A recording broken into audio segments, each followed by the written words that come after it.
একটা আমল তার জীবনী থেকে পাওয়া যায়, এটা পড়ে আমার কাছে এত নিজেকে এত ছোট মনে হচ্ছে, কাশ যদি এই আমলটা আমি করতে পারতাম। বলে দিব, চেষ্টা করছি যে করার, আপনারাও করার চেষ্টা করেন।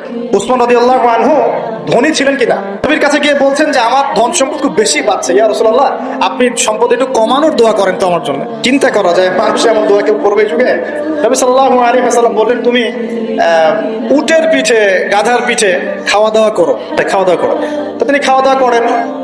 এখন কয়দিন বলতে কতদিন আল্লাহ ভালো জানেন, তিনি এসে বলছেন, ইয়া রাসূলুল্লাহ আমার তো সম্পদ আরো আগের চেয়ে বাড়তেছে, দেখি আপনি কি দোয়া করলেন, সম্পদ আরো বাড়া শুরু করেছে। তখন তিনি বলছেন যে তুমি যখন খাও তখন তোমার হাত থেকে যদি খাবার পড়ে যায় তুমি কি করো? তিনি বলেছেন, আমি আমার হাত থেকে খাবার যদি পড়ে যায়, একটা দানাও যদি পড়ে যায়, আমি উটের পিঠ থেকে নেমে সেই খাবারটাকে তুলে পরিষ্কার করে তারপর খাই। উসমান রাদিয়াল্লাহু আনহু এত ধনী মানুষ, তিনি প্রতি বেলায় 100 মানুষকে খাওয়াতে পারেন, কোনো সমস্যা নেই। তিনি একাই তাবুকের যুদ্ধে 30,000 সৈন্যের দায়িত্ব নিয়েছেন।